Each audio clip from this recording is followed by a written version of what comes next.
A very good evening, and thanks for clicking on to the Tuesday edition of the Global Weather and Climate Report. No, it isn't. It is the European Outlook, but we are going to speak about climate, unfortunately, because we are getting absolutely hammered at the moment by this talk about the Southern Europe heat wave. And yes, it is hot. Yes, it is deadly, and there's no denying any of this. But I want to shed once again a little bit of light on perspective. The UK and Ireland is pretty much average to below average at the moment here. We do have a portion of the Iberian Peninsula below average conditions across Western France, and we do have below average across southern Scandinavia versus above across the north. Western portions of Russia, a large area of below average, albeit just somewhat. We've got an area here near the St. Petersburg area and even parts of Finland where we have some below average conditions. But of course, central portions of Europe is seeing record breaking hot temperatures at the moment.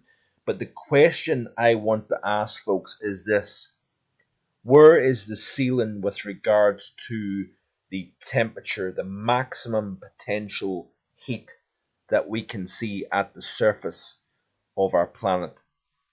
Because the media is scaring the living daylights out of people at the moment. We are seeing plenty of charts at the moment, and I know, folks, this is going to upset people. I understand that there is people out there that legitimately, I'll get there in the end, are very, very concerned about the way our Earth is going with regards to climate.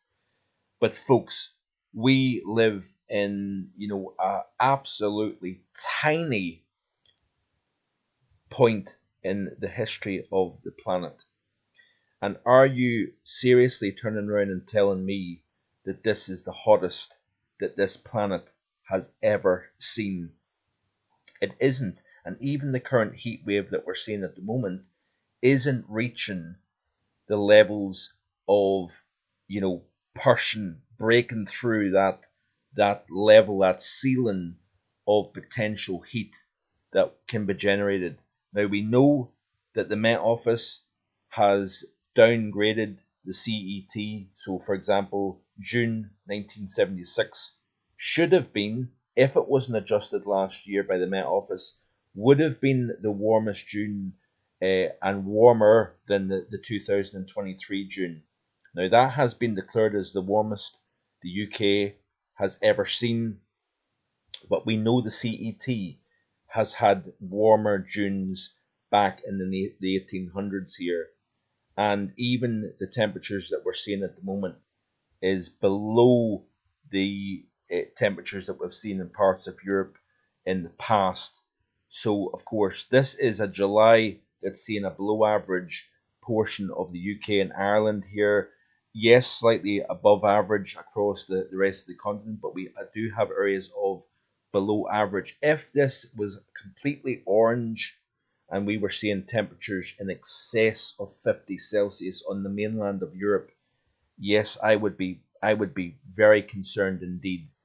But if you look at the records here, so this is a tweet here that's been put out by the BBC lately, and 46 degrees would be the warmest we've ever seen in northeastern portions of Spain. Now, the record is 47. That was, of course, downgraded from a previous record, I believe, set in Portugal, where it was, and even Seville was 120 degrees Fahrenheit, which I believe is what, 48, 49 Celsius. So that's been discarded as being inaccurate. And then, of course, there was a temperature of just over 47 degrees Celsius recorded back in 2015.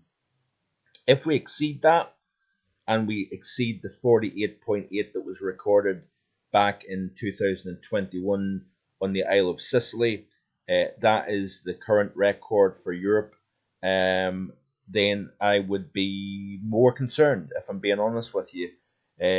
So these are the temperatures that are being portrayed. So we've got a potential 46 in Sardinia, a potential 46 up across northeastern Iberia. We've got a 40 in southern France. Now the record is 45.9.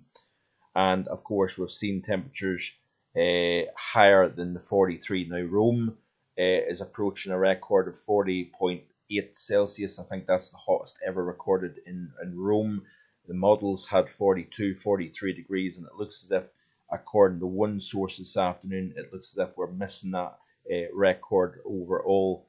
But this is the records for Europe, and you can see here, of course, the chart is slightly outdated because it shows 38.7 as the UK record. Of course, we did have 40 degrees back last year. Actually, it will be a year tomorrow that that record was achieved. But look at this here. Norway has been up as high as 35.6, 38 in Sweden, 37.2 in Finland here.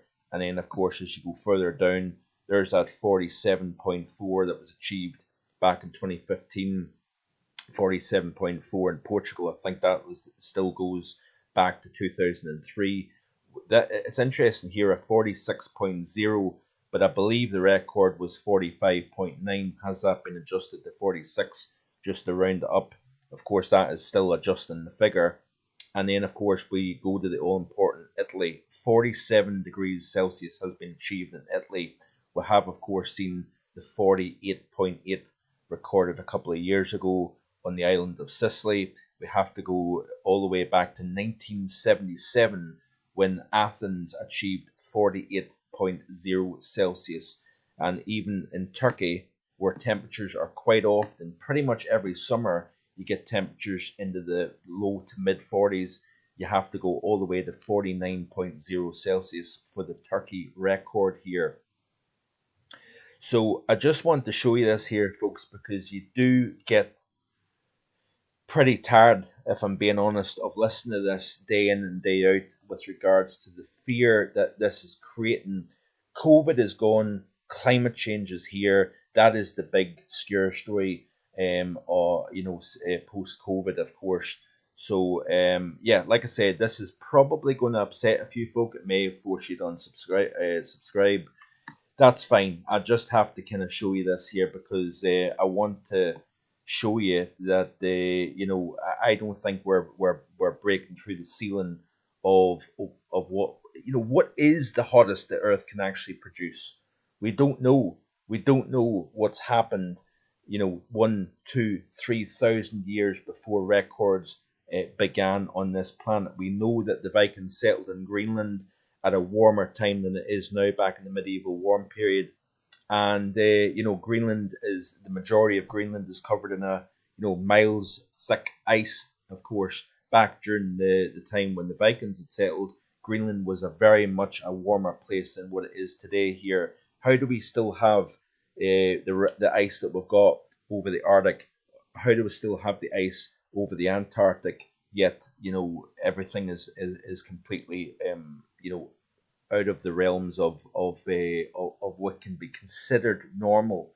So this is, of course, the upcoming 5-day period according to the GFS ensemble, and it looks to me like a 50-50 with regards to warm versus cold. Cold across the north, warm across the south of Europe here as we continue to play and leave the month of July into the month of August. The below average remains in control, folks, and we are starting to see the heat easing somewhat across the south of Europe here. Back in June, all the focus was on the heat further north. Rain was the big story. That, of course, was attributed to climate change across Italy and Spain, where we had flash flooding. And it's a simple case of the upper air pattern has flipped on its head here. So yeah, how warm has the Earth ever been? So, of course, this is one source here, planetforlife.com. The modern warming trend started in 1850, and it too is a global phenomenon. It is possible to estimate the actual temperature increase and decrease that occurred in the past 1,000 years. The medieval warm period was 1 to 2 Celsius warmer than the average temperature of this millennium here, and that is rather interesting stuff if you ask me.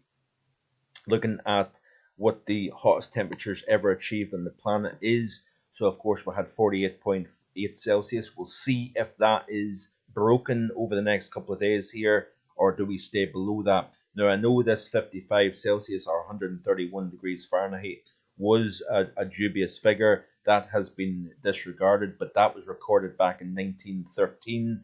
Of course, the on the same year we had 56.7 achieved at Death Valley. That has also been deemed inaccurate, and of course the record being 130 degrees that was achieved a few years ago. But we've hit 130 several times over. Salton Lake in Southern California has seen temperatures higher than parts of Death Valley as well, and it's actually in Chris Burt's book, a terrific climate record book, and even in that book, it shows temperatures higher than the one the 130 that is being deemed as the hottest temperature on the face of the planet.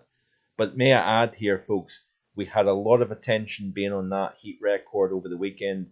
The temperature did fall short. Yeah, 129 degrees Fahrenheit or 53.9 degrees Celsius is exceptionally hot, folks. But the point I'm trying to make is it's not going beyond what we've already seen.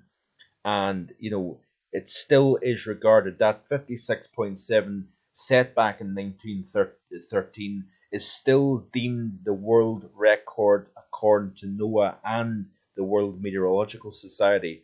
We've seen, of course, back in 2017, a temperature in Iran of 54 Celsius or 129 degrees Fahrenheit, 50.7 in Australia or Australasia. And we also seen a temperature of 48.9 in South America here. But like I've said already, if we are surpassing these values and we are creeping into what would, in my opinion, would be uncharted territory, then that would be something worth being more and more concerned about. But we didn't break the record, the world record set a couple of years ago, according to some sources anyway. We did fall short. Europe will see if that 48.8 is broken. And of course, we haven't seen temperatures surpass 54 degrees Celsius set back in 2017 in parts of Asia. UK rainfall is an interesting one. So we had 4 or 5 weeks of literally no rain in the UK, and of course there is climate change attributed to that as well. But then we've had 4 weeks, certainly here at the house, it has essentially rained, from June 18th to July 18th. It's raining right now as I speak. It's rained every single day for the last 4 weeks. And if you look at this rainfall amount, this is an average here since 1840 all the way up to 2020. And you can see here that we have had a very, very, very slight increase in rainfall in the last 20 to 25 years or so. So while some sources would try and have you believe that we are getting drier and warmer here in the UK, as a matter of fact, we are getting slightly wetter here in the UK, according to this chart produced by the Met Office. So you can let me know in the comment section below what you think of these comments here. But the heat wave, yes, is deadly, but we have got a long history of heat, drought, flash floods, even cool summers here in Europe in the last several hundred years. And of course, you have to go all the way back to the beginning of time. I don't think that we are seeing anything new on the face of this planet here with regards to climate change. Climate change is natural variability. It has always been the case. And like I say, if we continue to see hotter and hotter summers in the years to come, then I can hold my hand up and say, well, they were correct in what they were saying here. But let's watch this space anyway with regards to the future. I think I've waffled on long enough. I hope you did enjoy the content today. Please like, share, and subscribe, of course. And I will see you again with a more normal weather-based video tomorrow. So stay tuned for that and enjoy the rest of your Tuesday evening. Bye for now.